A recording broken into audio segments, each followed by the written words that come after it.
Hey everyone, welcome back to my channel. It's Kina. You guys, today I am so excited because it is True Crime Friday. Welcome back!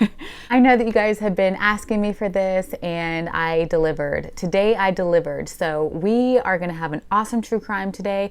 I'm gonna build a giant ice cream sundae. It's gonna be pretty simple. I've got some cookies and cream ice cream. You can see some of my toppings here. It's gonna be a good time. If you're a lover of true crime, if you're a lover of ice cream sundaes, give me a thumbs up. Consider subscribing if you haven't already. Let's get into it. Okay, so I am going to assemble this sundae, and as I do that, I want to let you guys know that today's true crime is about James Ruppert. Do you guys remember James Ruppert? He is an American murderer who is responsible for one of the deadliest shootings in US history. And he did it on Easter Sunday. So I thought that would be appropriate for this weekend, as Sunday is Easter Sunday. Kind of appropriate, kind of sad. Let's just build this sundae. Okay, this is Bluebell cookies and cream ice cream. Let's go ahead and get this thing built, and then we will get started in our true crime story. How's everybody doing today? I hope you guys are having an awesome weekend, doing the same thing you've been doing every day during this quarantine. Not like you're going out, right? You better not be. You're not supposed to be. Okay. I really love the brand of ice cream that gives you lots of cookie chunks in here. I hate the ones that skimp. Like, if you're going to be cookies and cream, bring on the cookies, which is why I brought an entire plate of extra Oreos. And you know I love my fruit, so I wanted to put some strawberries in here. Ooh, I actually have my peanut butter in the microwave. I am a peanut butter lover, and Oreos and peanut butter go so good together. If you guys haven't seen my weird food combinations video that I did a couple of days ago, check that out. Chris and I filmed that one together, and one of you guys, my subscribers, suggested us to try the Oreo with peanut butter. Now I'm like completely obsessed with it. I've had it like 3 times since then, so I guess every day. So I'm definitely gonna drizzle some melted peanut butter on top of this. This isn't really soft. I should have softened it first. Oh, it's not too bad. Let's see if I can get a big, like a big chunk. Yes, like that.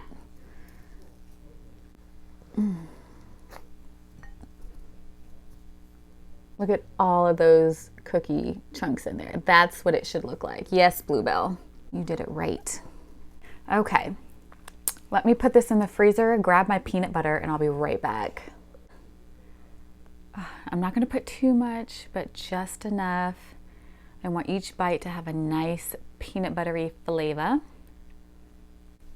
We're gonna put some of our strawberries on top. Let's get some more Oreos in here. Crumble a few on top.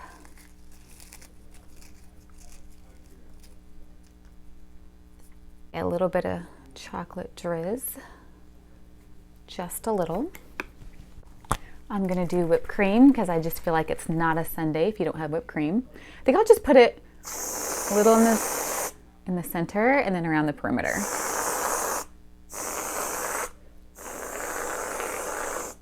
You know, because strawberries and whipped cream. And lastly, our sprinkles to make it gorgeous. Oh, it looks like a party now. I'm so excited. Okay, let's get a bite of this and then we will start our true crime story time. A little bit of everything here. I've got the peanut butter, the chocolate, the sprinkles.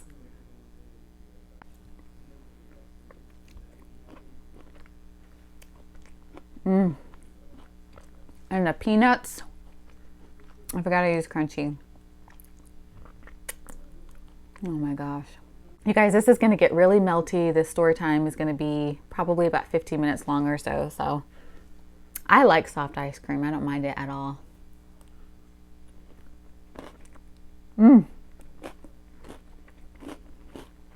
The strawberries with the peanut butter and the Oreo, that is such a good combination.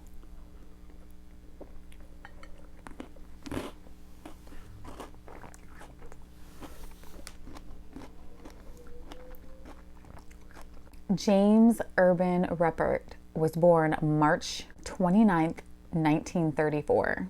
I told you guys that he is responsible for one of the largest massacres in our history in just one home in one night. James murdered 11 of his family members in his mother's house in Hamilton, Ohio. This case was known as the Easter Sundae Massacre. James had an emotionally troubled childhood. Isn't that how it always goes? These psychos and killers and murderers, they always have a bad childhood. Be good to your kids. James had a very troublesome childhood. His mother was named Charity and his father's name was Leonard. And his brother was Leonard Jr., who was 2 years older than him. Charity told James that she wished her second child was a girl, and she was pretty disappointed that he came out a boy.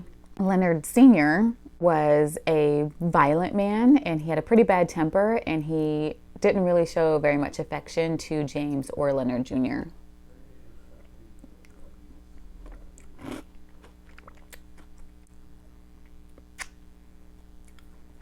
Leonard Sr. died when James was 12 years old and Leonard Jr. was 14 years old. So Leonard Jr. became man of the house. And just like an older brother, he terrorized James and picked on him. And James got tired of it. By the time he was 16 years old, he ran away from home and he tried to commit suicide. He tried to hang himself with a bedsheet.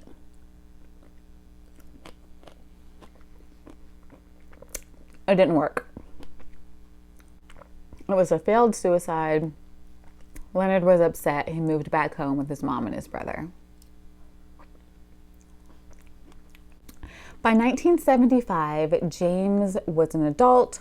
He stood 5 foot 5 inches, 135 pounds, and he was described as modest, quiet, bookish, an unremarkable individual.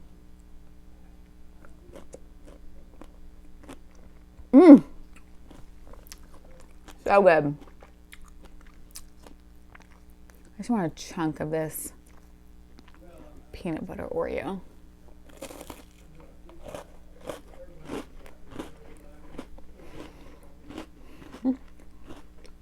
Oh my gosh. James was quite envious of his brother Leonard. James dropped out of college after 2 years. He was unemployed. He still lived with his mom at home.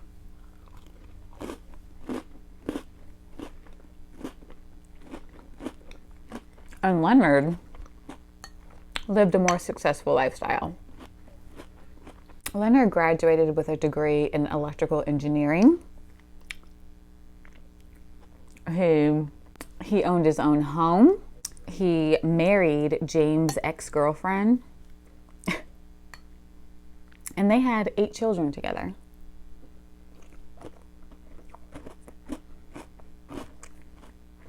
So James was very envious of Leonard and his lifestyle. On top of that, James's mother, Charity, was very frustrated with him. She wanted to evict him from the house because he wouldn't pay rent.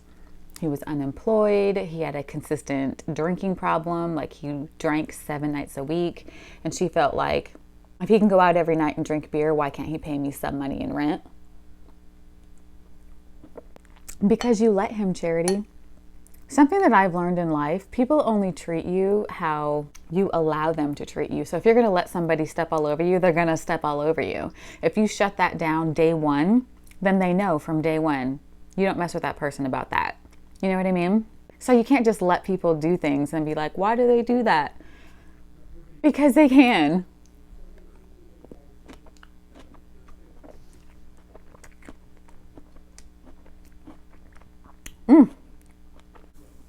Let's turn this so it looks a little more appealing to you guys.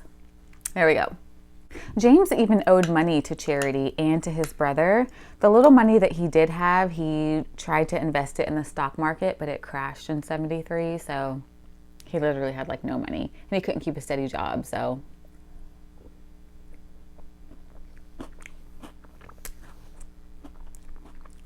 A month before the massacre, James inquired about some silencers for his guns when he was purchasing ammunition. His behavior in general began to change. He was battling depression, and it was said that he just became more unusual as he neared his breaking point.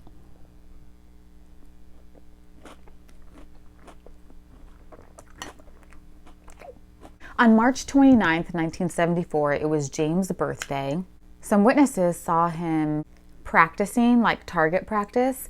He was shooting tin cans, and he used a .357 Magnum along the Great Miami River in Hamilton.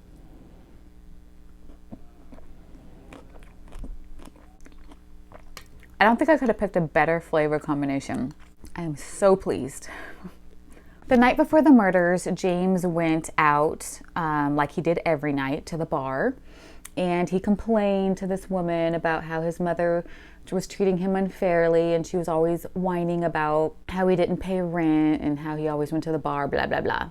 He left the bar at about 11 p.m. I don't know where he went, but then he came back and stayed there until the bar closed at 2:30 a.m. I think I accidentally said the day before it was 1974, March 29th of 1975. That's when this murder happened. So, the day of the murder, it's Easter Sunday, March 30th, 1975. Leonard brought his wife and his 8 children to see their grandmother, Charity, to indulge in some festivities and have family time. The kids were ranging from age 4 to 17. So they're all at the house, they're having a good time celebrating, they're doing Easter egg hunts, they're visiting each other. All the while, Leonard is just staying upstairs. He was actually sleeping in because he had a night of drinking. He didn't get up until 4 p.m. Once Leonard got up, he immediately grabbed his guns, his rifle, his Magnum, whatever other gun he had, loaded them, walked downstairs. His mother was fixing lunch in the kitchen along with Leonard and his wife, and all of the children were playing in the living room. Leonard busts through the kitchen, shoots his brother, kills him, shoots the wife, kills him, shoots his mother, kills her. And his nieces and nephews who were near the kitchen, there were 3 of them. His nephew David shot and killed him. His 2 nieces, Teresa and Carol, shot and killed him. Then he goes into the living room where the little ones are. Oh my God. The youngest one is 4, you guys. 4 years old. Just seeing the family get shot up. He kills his niece Anne and the remaining of his living nephews, John, Thomas, Michael, and Leonard III. Boom, boom, boom, boom, boom.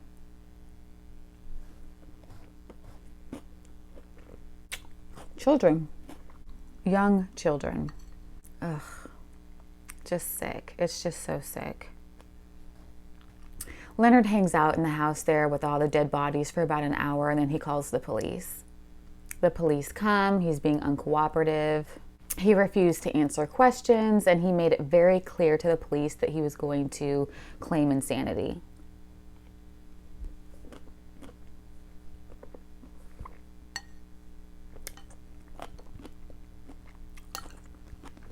I don't know if you guys don't like this or not, but I love when this runny part, when all the flavors combine. It's kind of like the end of the cereal. It's the most flavorful.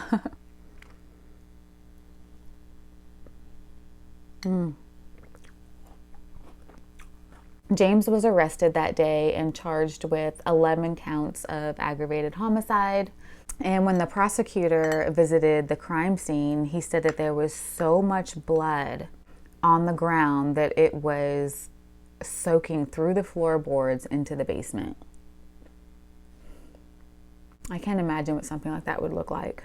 All the 11 victims were buried in Arlington Memorial Gardens in Cincinnati, Ohio. James was sentenced to life in prison, but in 1982, a new trial was granted on an appeal. Defense attorney Hugh Holbrook was convinced that James was actually insane, and he invested his own personal money into getting the best psychiatrist and psychologist, in the country to defend James and convince the jury that he was insane. But another 3-judge panel found James guilty on 2 counts of murder, his mother and his brother, and on the other 9 by reason of insanity. He received 1 life sentence for each count to be served consecutively.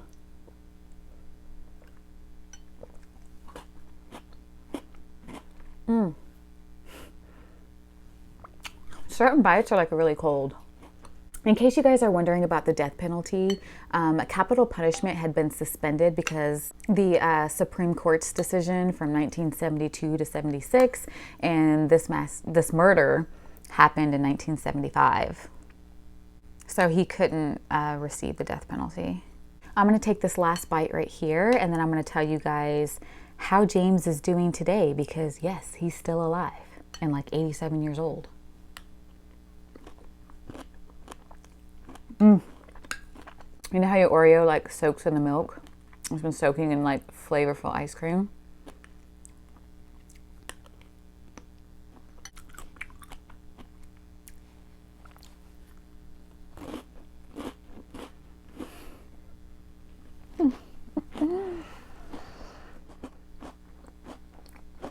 So good. James is alive today, and he remains incarcerated in the Franklin Medical Facility Center in Columbus, Ohio. His next hearing is set to be April 2025, where he will be 91 years old. So this massacre occurred when he was 41 years old, and he will be 91 when he gets his next appeal hearing. So good luck, James. Well, I hope you guys enjoyed today's true crime. Let me know in the comments below if you did. I might be a little rusty, but I am going to get back into it. So I hope you guys are looking forward to True Crime Fridays. Have a great rest of your day, and I'll see you in the next video. Bye.